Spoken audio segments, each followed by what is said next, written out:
Hi there. Today we are continuing our zucchini theme because we still have lots of zucchini. We have too many zucchini. We are not like putting it in people's cars the way some people do. It's not that bad.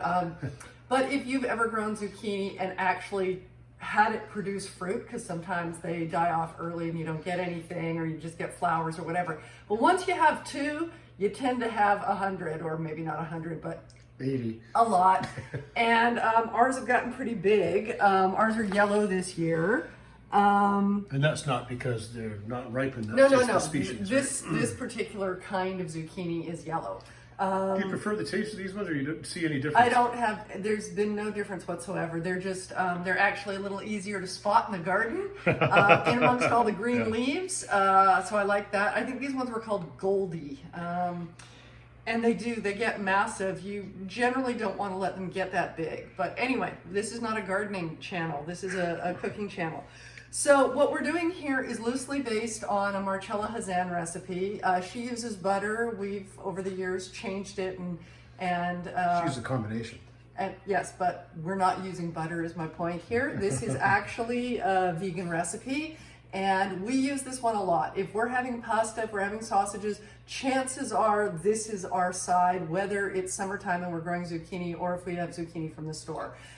We eat this a lot. Actually, it would be vegan without the cheese. That's right, without the cheese. And I wanted to mention, this absolutely can be made without the cheese, and many, many times we've made it without the cheese. That's why I said it's vegan.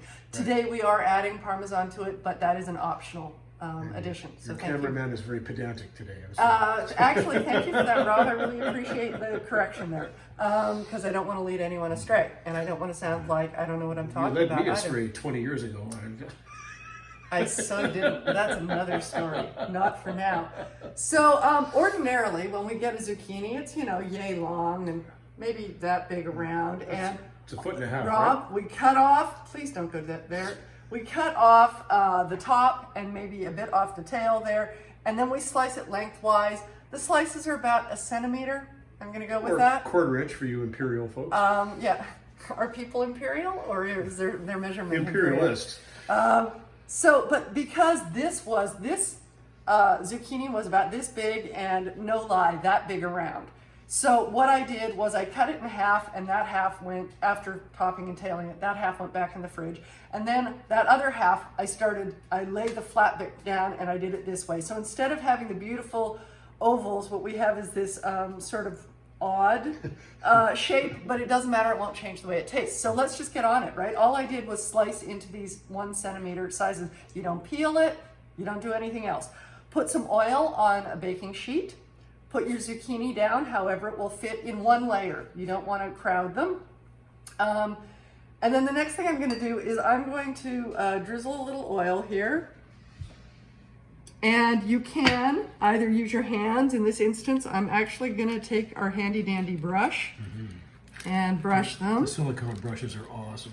They are, because you can throw them in the dishwasher, and unlike the ones that have, you know, hair, bristles, they're more washable and they don't hold on to the stink. Sometimes if you've used a natural bristle one or a synthetic bristle one, but it's still that kind of hairy-like thing. And they can handle a lot of heat. They trap a lot. This does not. This cleans up really well. So you've got it oiled. I didn't add a lot of oil. I'm not going to have measurements for you here because this is you do it how you like it, how you see fit. So next here is some black pepper. Fresh ground black pepper. Yes, but if you don't have fresh ground, I'm not going to hold that against you. You know, we like it this way. It's worth it for us. And I'm running out of pepper here too. That's okay. I think we've got just enough to... I can add some more later if necessary. Then, salt. Same thing. Make sure each piece has some salt on it. But if you use the cheese, that's a little salty too, right? So, you can pop it in the oven just like this, and many nights that's exactly what we do, depending on what else we're having. Say we're having something particularly cheesy or meaty or whatever, I would just pop it in the oven like this. However, let's gild the lily because we can. This is grated Reggiano, so we buy it in a big block and then grate it off. The king of cheese. And I am just going to sprinkle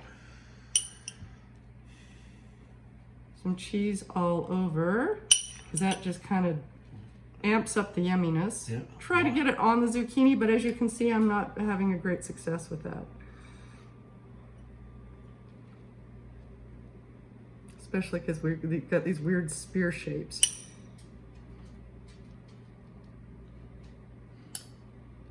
I just dig in there with my finger and don't tell anybody. Well, that's definitely a way to do it. Yeah. What your guests Okay. don't know. Well, yes, the lovely Julia Child quote there when she drops the turkey, and nobody needs to know. Right, so we're gonna pop this in the oven, and the oven is set at about 375 Fahrenheit, which I think is like 180, 190. It's just below the 200 mark in Celsius on our oven. And I'm gonna keep an eye on it, and I'm thinking we're looking at not a lot of minutes here. 20? At most. Yeah. I'm thinking it might be because these are not super thick. 15 minutes maybe, but what I'm gonna do is then have a look at them and decide if I like them at 15-minute point. I'm gonna turn the oven on to broil, because this is gonna be up near the top, okay?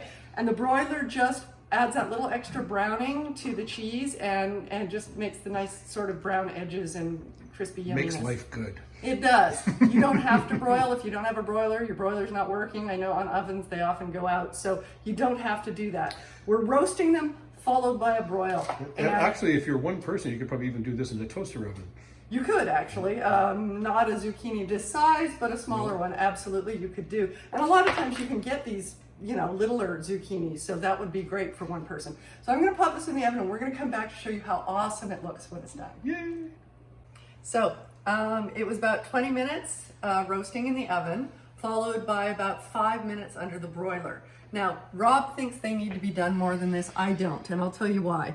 You can see that the zucchini is translucent. Mm-hmm. That means in most places, not on the very edge. That to me means that it's roasted enough.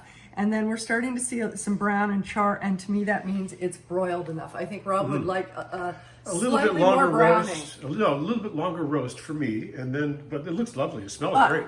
It smells great. It's going to be a great side dish, and that's how easy it was. So it was, but I'm going to say for us it was 20 minutes plus 5 under the broiler.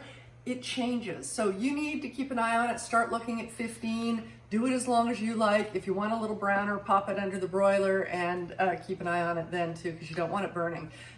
They end up being pretty thin when you're done with them, so they can burn quite quickly. And thank goodness there's one less zucchini in the universe. Or a portion of. This isn't even a whole zucchini because they're so behemoth, mammoth things right now. But anyway, zucchini, there you have it. And I hope you enjoyed that.